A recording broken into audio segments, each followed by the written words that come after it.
बिस्मिल्लाहिर्रहमानिर्रहीम। मेरी तबीयत कुछ ठीक नहीं है, लेकिन आपकी मोहब्बत थी, आपसे वादा था, इसलिए आपके दरमियान में आया हूँ। आवाज ईसा नहीं दे रही है, पेट में बहुत दर्द है, लेकिन मुझे अल्लाह की बात पर यकीन कि अल्लाह जरूर कुछ लम्हों के लिए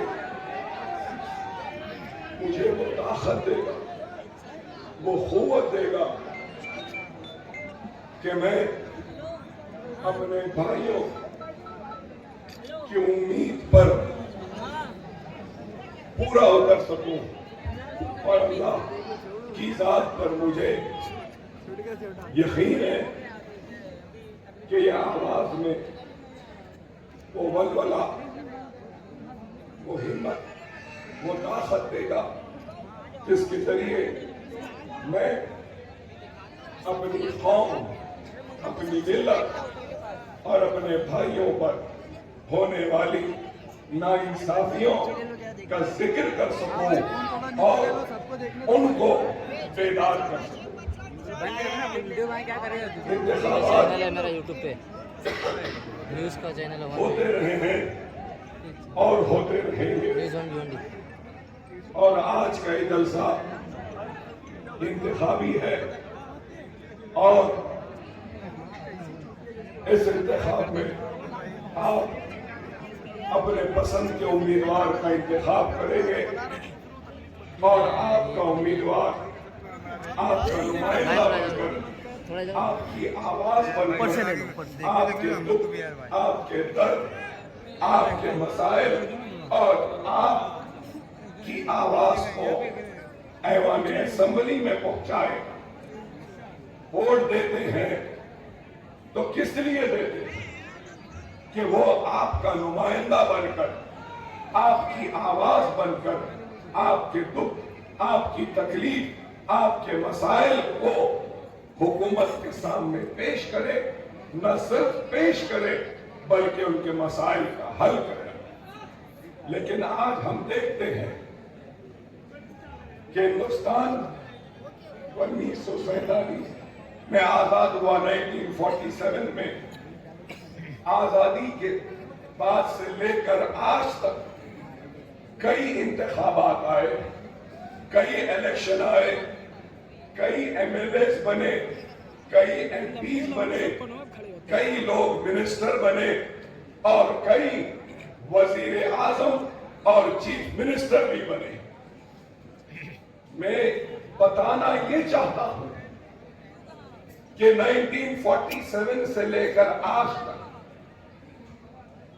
आपने, हमने, हमारे बड़ों ने, बुजुर्गों ने मुसलसिल जमहूरियत पर यकीन किया और जमहूरियत के जश्न में हिस्सा लिया, अपना वोट डाला इस उम्मीद में, इस तवक्को में कि हमारे मसाइल हल होंगे, हमारे जिंदगी में खुशहाली आएगी और हमको इंसाफ मिलेगा और हम भी इस मुल्क के बराबर के शहरी होंगे और जो दूसरों को दिया जाता है वो हमको भी दिया जाएगा।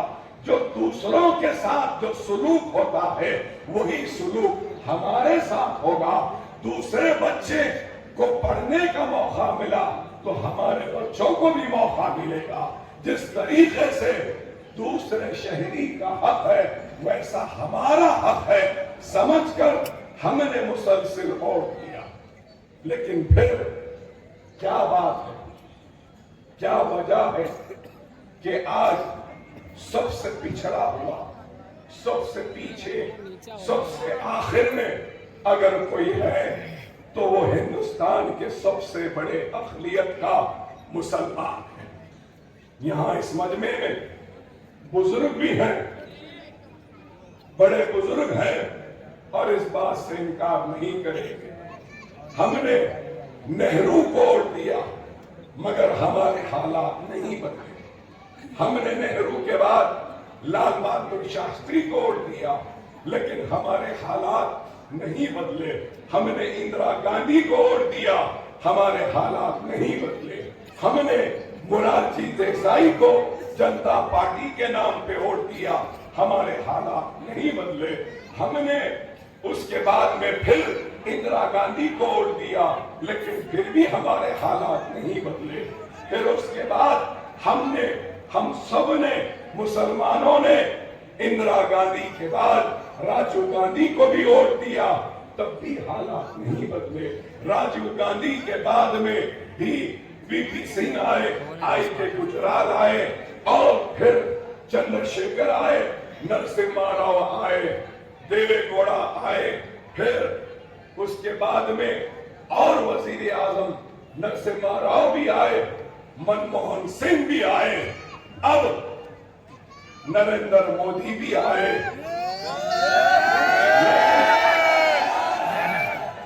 लेकिन हमारे हालात नहीं बदले। तो मेरा सवाल ये है, क्या हमने हर एक को नहीं आजमाया? हर एक ने हमारे बढ़ते हुए गुस्सों को ठंडा करने के लिए इंक्वायरी कमीशन डाले।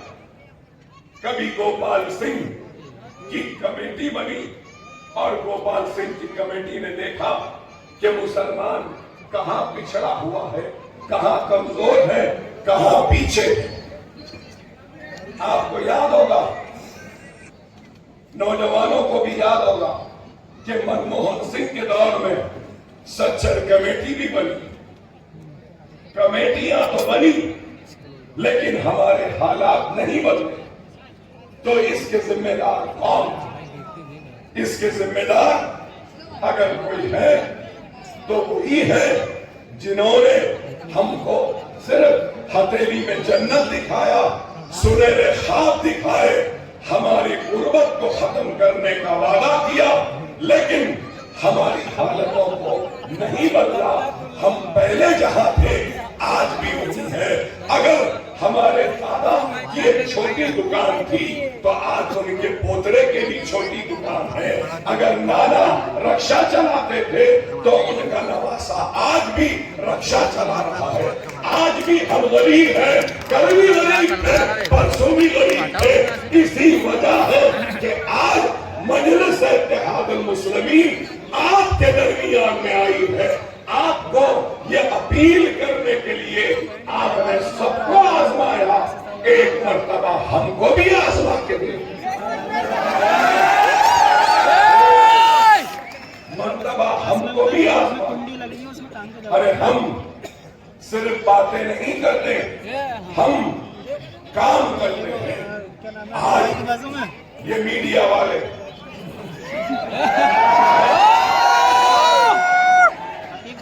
बताओ मेरा कसूर क्या था? मैं मुसलमान हूं, मैं ला इलाहा इल्लल्लाह मोहम्मद रसूलुल्लाह कलमा पढ़ने वाला मुसलमान हूं और यही मेरा कसूर है। क्या घड़ी उठाकर वह भी नहीं देख सकता?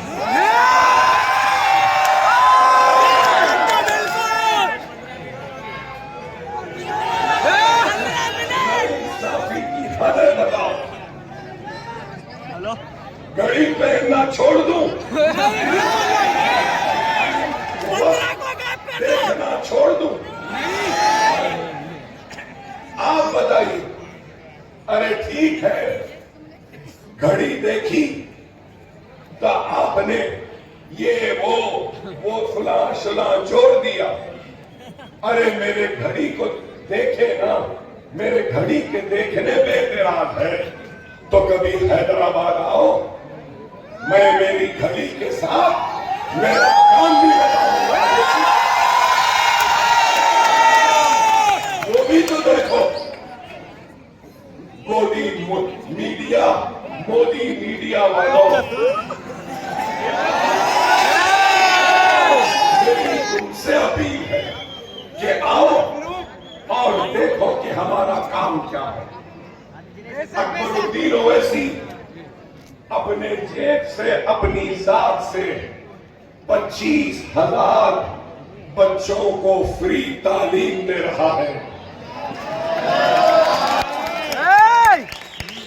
क्या हिंदुस्तान में कोई मोदी, कोई योगी, कोई अमित शाह, कोई गांधी, कोई पवार, कोई शिंदे, क्या 1,000 बच्चों को अपने जेब से पढ़ा है?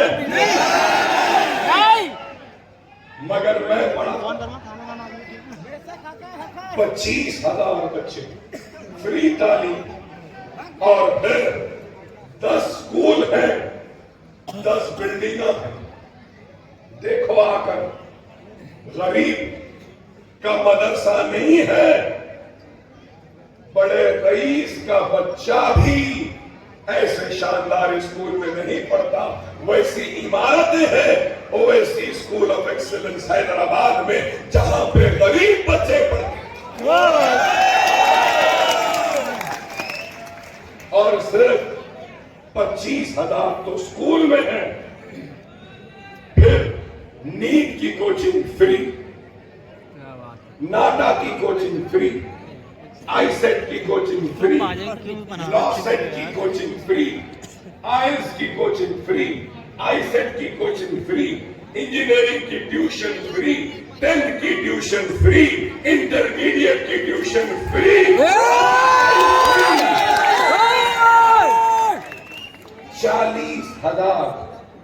40,000 बच्चों को मुफ्त तालीम दी जाती। क्या किसी ने किया? अरे बताना है तो ये बताओ ना। ये नहीं बताते, ये नहीं बताएंगे।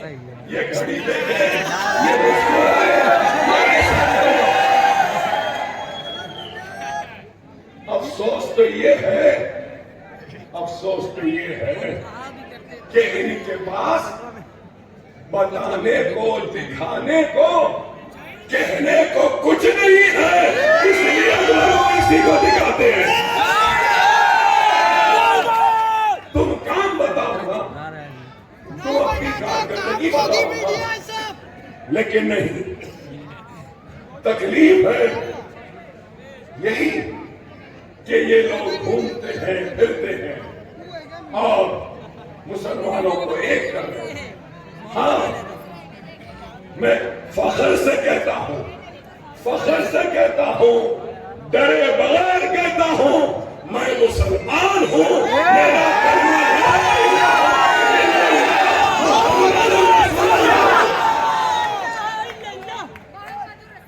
ना मोदी से डरूंगा, ना योगी से डरूंगा, मैं सिर्फ अल्लाह से डरने वाला।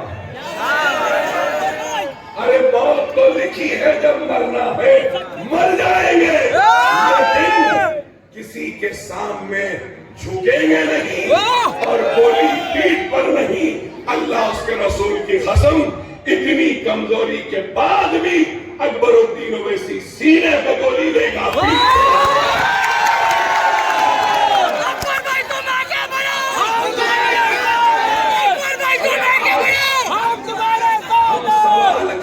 तो इनको बुरा नहीं। ये कांग्रेस अगर आज हम पे जुल्म हो रहा है, हमसे नाइंसाफी हो रही है, हमसे हक तलफी हो रही है, हमारे घरों पे बुलडोजर चल रहा है, तो इसके जिम्मेदार सिर्फ भारतीय जनता पार्टी, आरएसएस, संघ परिवार नहीं, इसके जिम्मेदार कांग्रेस की नाकामी है, उनकी नाहेली है, उनकी लापरवाही है।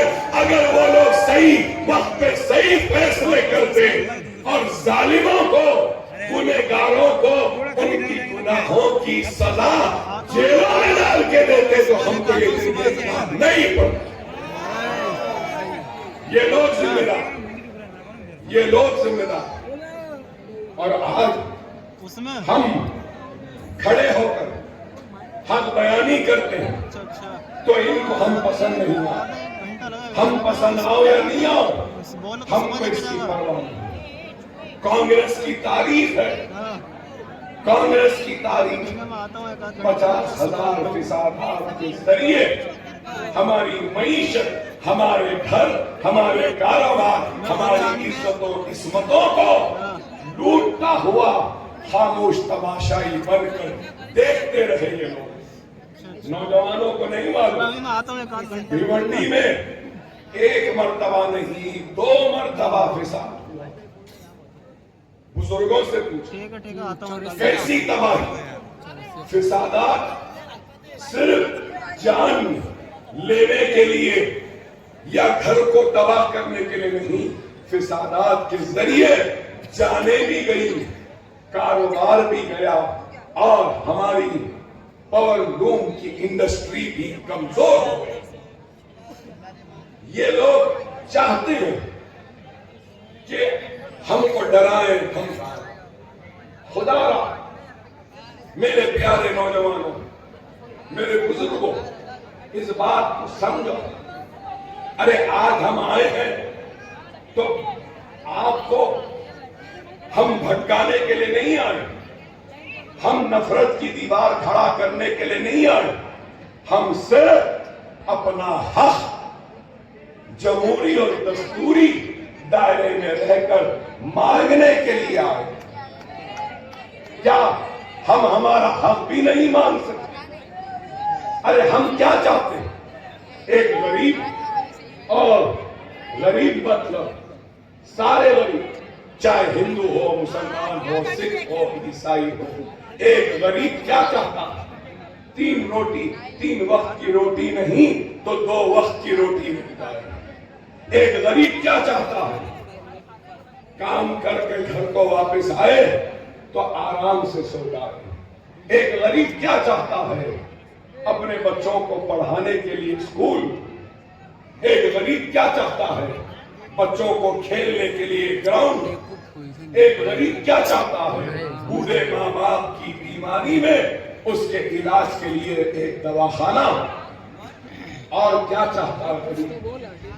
गरीब के कोई बड़े बड़े ख्वाब नहीं है, गरीब के छोटे छोटे ख्वाब हैं कि बस 2 वक्त की रोटी मिल जाए, मासूम बच्चों के साथ खेलने का वक्त मिल जाए, बच्चे बड़े हो तो पढ़ने का मौका मिल जाए, कॉलेज जाने का मौका मिल जाए, नौकरी मिल जाए। यही है और क्या है? इस मुल्क का सबसे बड़ा मसला क्या है? बेरोजगारी है या नहीं? महंगाई, इकोनॉमी, पानी, बिजली, यही है और क्या?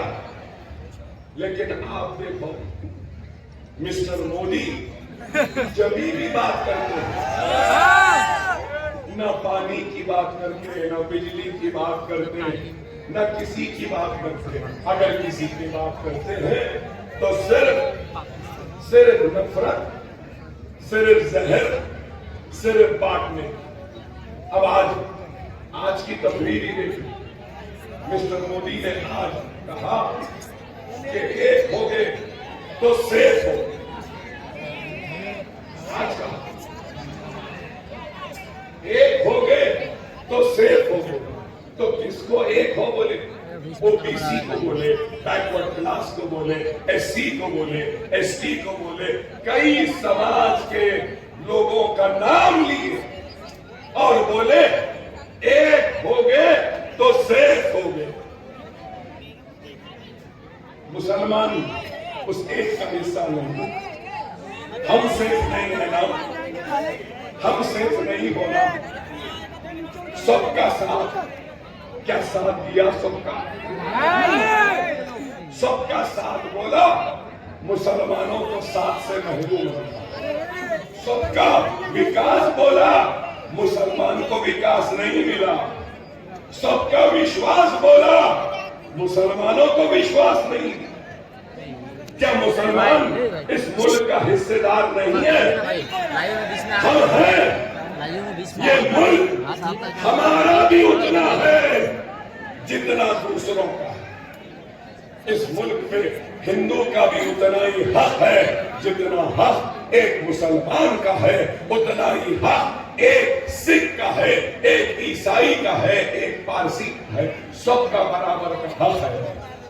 लेकिन हक से अगर कोई महरूम रहता है तो वो मुसलमान 10 बरस में क्या करे? पहले नारा दिए क्या, सबका साथ, सबका विकास, सबका साथ, और एक नारा दी अच्छे दिन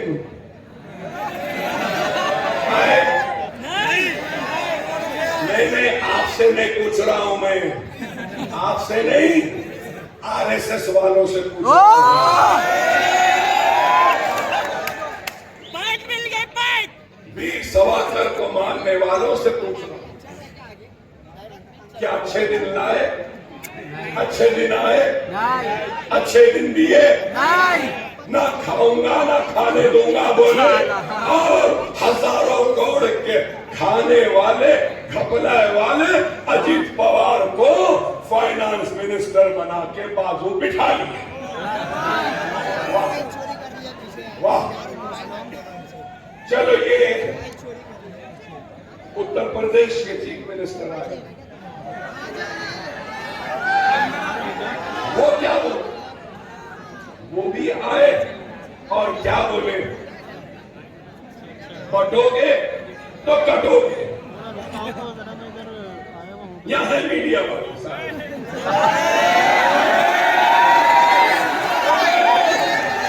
आपसे, इनसे कह रहा हूं, हिम्मत है तो जाकर पूछो योगी से, कौन बट रहा है, कौन कट रहा है?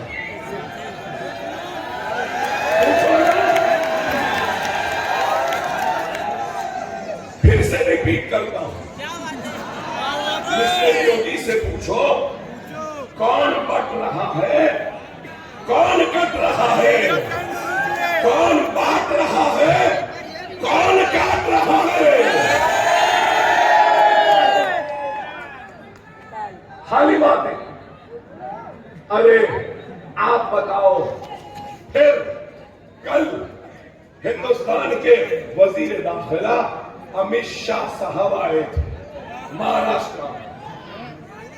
वो क्या बोले कि किसानों की जमीन को छीन लेंगे, वक्फ बोर्ड को दे देंगे। अरे हिंदुस्तान का वजीर दाखिला अमित शाह साहब, आपकी जमीन होगी, आपका घर होगा, आपके नाम रजिस्टर्ड हो गई, लिंक डॉक्यूमेंट हो गए, रेवेन्यू रिकॉर्ड में अमित शाह नाम होगा।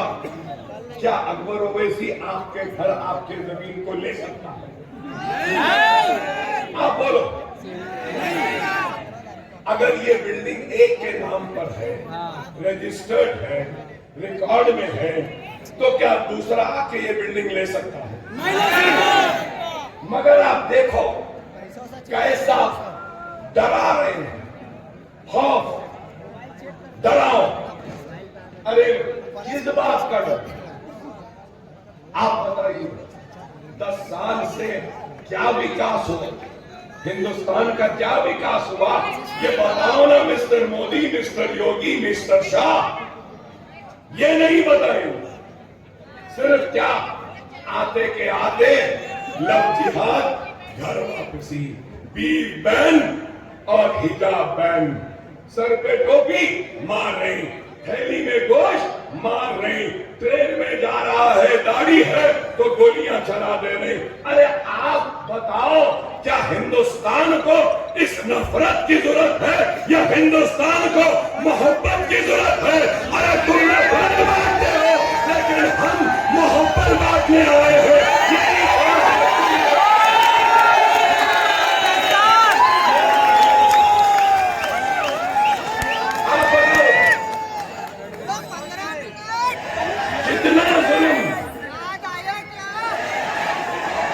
अकेले चलते हुए जा रहे हैं, चेहरे पे दाढ़ी है, सर पे टोपी है, तो रोक कर जेएसआर के नारे लगाओ, कह के मार रहे, पीट रहे। थैली है तो नहीं, इसमें बीफ है, बीफ बैन। चलो ठीक है, हमको मारे ना बीफ के नाम पर।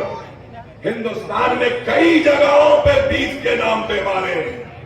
अब मैं इन मीडिया वालों के जरिए ये सवाल करूंगा, बीफ एक्सपोर्टर से इलेक्टोरल बॉन्ड में मोदी योगी ने चंदा लिया,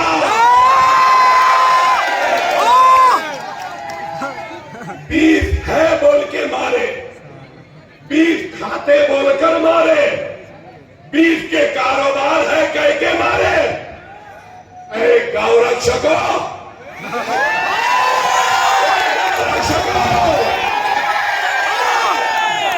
अरे बहादुर गौरक्षकों, मैं कमजोर तुमको आवाज दे रहा हूं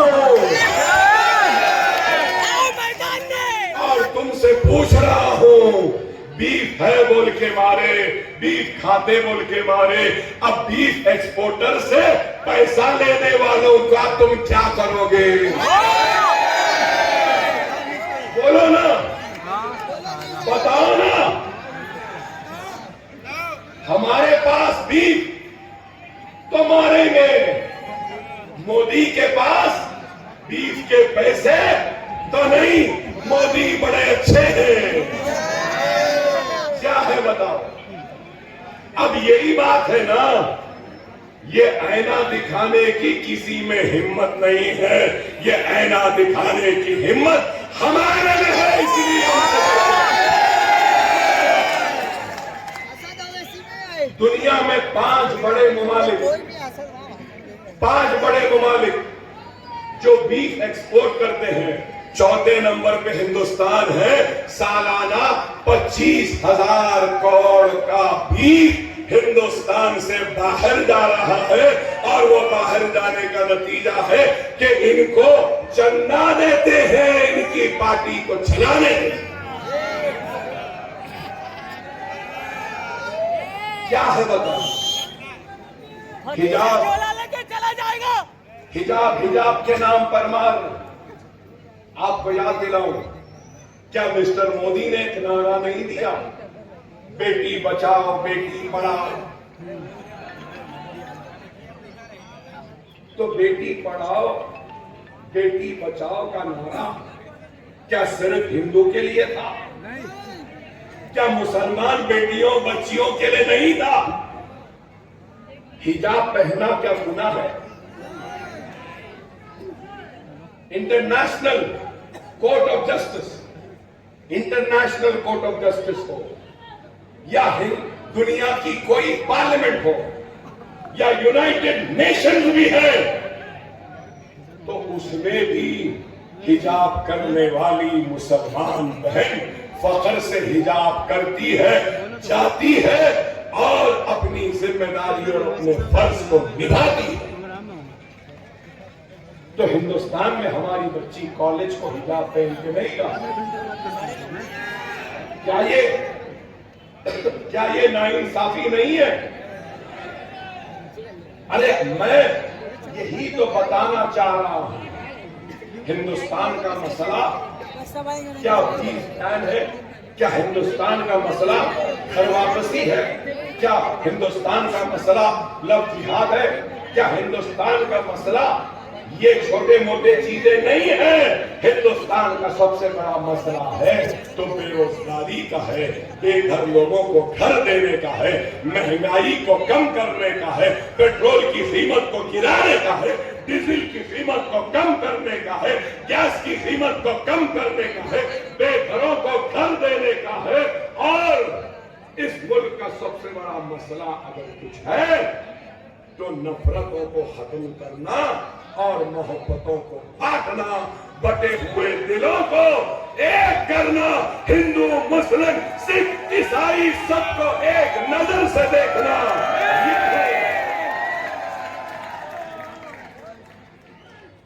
क्या ये भड़काऊ भाषण है?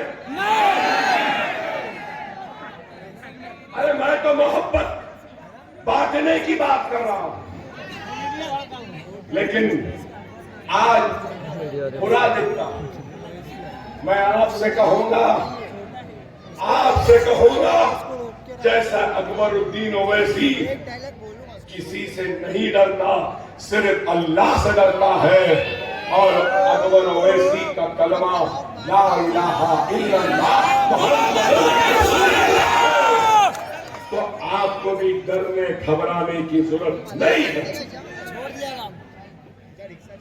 हम तो लड़ते आए हैं अपनी हक की लड़ाई जमहूरी अंदाज में, दायरे दस्तूर में लड़ते आए हैं और लड़ रहे हैं और लड़ते रहेंगे जब तक हमको हमारा दस्तूरी हक नहीं मिलता। हम लड़ते रहेंगे, लड़ते रहेंगे, लड़ते रहेंगे, हार और जीत की परवाह करे बगैर लड़ते रहेंगे। और ये कहना चाहता हूं, ये मुल्क जितना माथे पे तिलक लगाने वाले का है, उतना ही ये मुल्क सर पे टोपी पहनने वाले और चेहरे पे दाढ़ी वाले का भी है। ये मुल्क न नरेंद्र मोदी की जागीर है, न अकबर ओवैसी की जागीर है। ये मुल्क सबका है, ये मुल्क सबका है। सरदार का भी है, पारसी का भी है, सबका। लेकिन ये लोग सिर्फ डराना चाहते हैं और समझ रहे हैं कि डर जाएंगे। अरे मैं इस मजमे की इजाजत के साथ ये बात कहना चाहता हूं, अगर मेरी बात से मुत्तफिक है बिल्कुल तो मैं नारा लगाऊंगा, उसके बाद कहना। मैं कहना चाहता हूं इस मुल्क के जिम्मेदारों, इस मुल्क के जिम्मेदारों से कि मुसलमान ये मुल्क का वफादार था, है और रहेगा। अल्लाह न करे अगर कोई ऐसा वक्त आएगा इस मुल्क के लिए, सबसे पहले अपने सीनों और गर्दनों को पेश करने वाला मुसलमान होगा और मुसलमान ही रहेगा। अरे जिनको जाना था वो चले गए, हम यहीं के थे, यहीं के हैं, यहीं के रहेंगे। नारे तकबीर, नारे तकबीर, नारे तकबीर। हिंदुस्तान जिंदाबाद, हिंदुस्तान जिंदाबाद। देख लो देखने वालों, हमारे सीने को फाड़ के देख लो। हमारे एक एक खतरे में इस मिट्टी की वफादारी और इस मिट्टी की खुशबू आई। हमने इस मुल्क को सजाया है, संवारा है। हम ये मुल्क के हैं, इस मुल्क के हैं। आपसे यही कहूंगा कि खुदा वक्त और हालात को समझो। अगर ईमान होगा, जज्बा होगा, हिम्मत होगी, तो फिर कोई तुम्हें रोक नहीं सकता।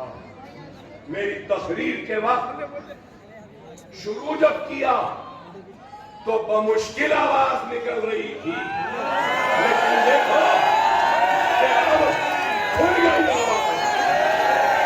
ये अल्लाह का काम है, आपकी दुआएं हैं, आपकी मोहब्बत है, आपका खुलूस है, आपका रिश्ता है। इसलिए अल्लाह ने इस आवाज में फिर से ताकत दे दी।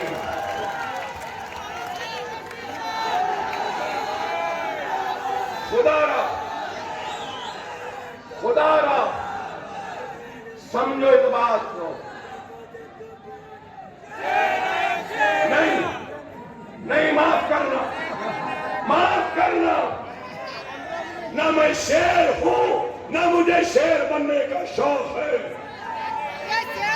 मैं शेर हूं नहीं, ना बनने का शौक।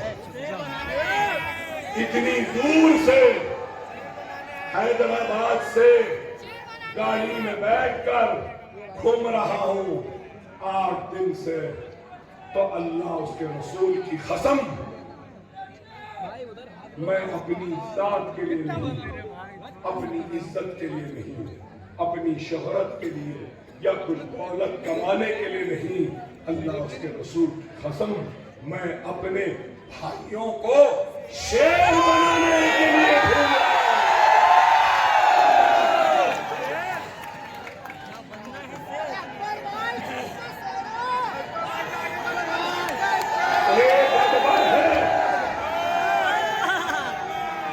एक अकबर है, तो इतनी परेशानी है।